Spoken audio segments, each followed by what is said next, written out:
ஏன் சொன்னா இந்த பூமியில இருந்து நம்ம கொண்டாடுறதை விட மேல போய் கொண்டாட போகிறோமே, அந்த நாட்டுக்கு சொந்தக்காரர் நம்ம எல்லாரும். இந்த சொந்தக்காரர் நம்ம பார்க்கலன்னா எப்படிங்க? ஏன் அக்கா தங்கச்சி வீட்டுக்கு போய் கொண்டாடுறதுக்கு எனக்கு எவ்வளவு வைராக்கியம் இருக்கும்.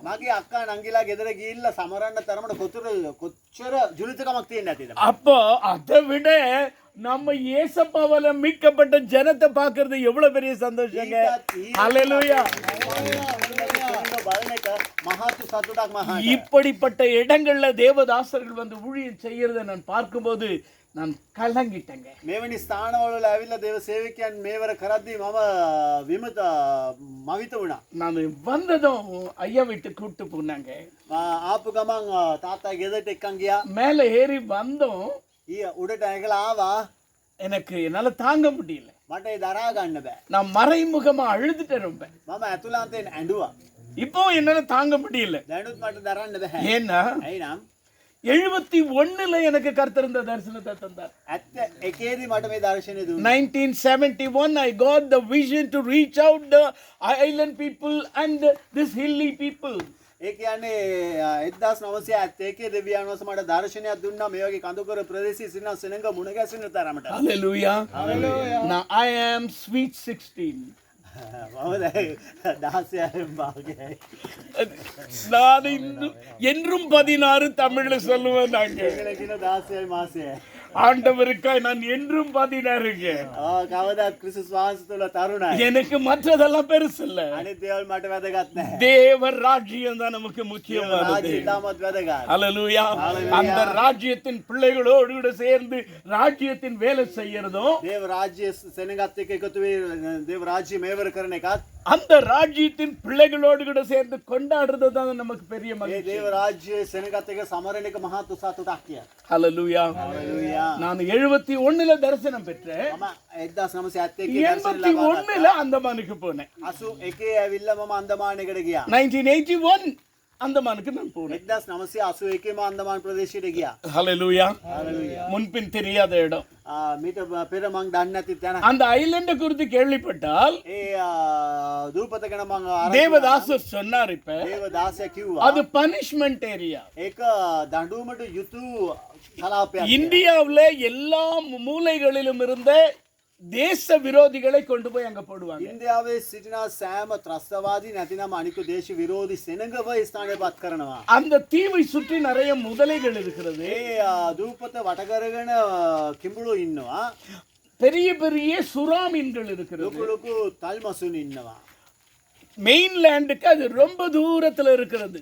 ඒ දූපතට ඉතාමත් දුරස්ව එක තියෙනවා. 875 kilometers distance. ඒ කියන්නේ ඒ පරතරය ඇවිල්ලා 875 කිලෝමීටර්ස් පරතරයක් තියෙනවා. deep sea. ඒක ඉතාමත් ගැඹුරු මූදක්. அந்த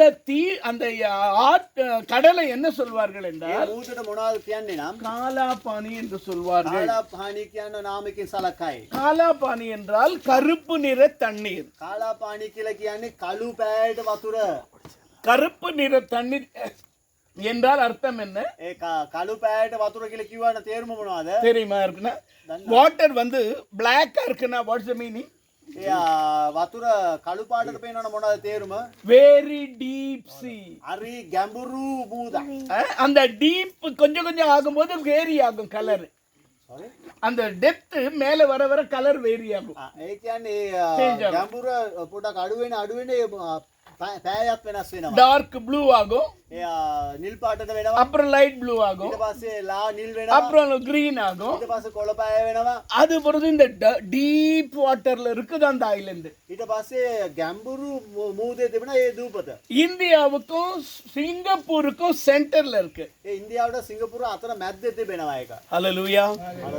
அங்க அது அப்படி இருக்கிறது மாத்திரம் இல்ல. එහෙම තේනක විතරක් නෙමෙයි. அங்க 6 விதமான அம்படிக்கிற ஆதிவாசிகள் ඒ இருக்காங்க, කියන්නේ காட்டுவாசிகள். විදි අයකින් ඊත්වල නැත්නම් යොමු කරන්න පුළුවන් වූ ආදි තාලේ පුරවැසියන් ඉන්නවා. அங்கே நாகரீகம் போவதற்கு முன்பாகவே ஏதோ ஒரு காலங்களிலே அங்கங்கே கூட்டம் கூட்டமாய் 6 வகையான காட்டுவாசிகள் அங்கே இருந்தார்கள். අපිට කියන්න පුළුවන් ඒ ස්ථානයේ සංස්කෘතිය වර්ධන වෙන්නට ප්‍රථමයෙන් ඒ ස්ථානයේ අය විදිය ආකාරයෙන් වැඩි පරම්පරාවන් තිබුණා කියලා කිව්වොත් ඒක නිවැරදියි. அங்கே ஊழியம் செய்யும்படி கர்த்தர் கொண்டு போனார். අන්න ඒ ස්ථානයේ සේවය කරන්න දෙවියන් වහන්සේ මාව ගෙන ගියා.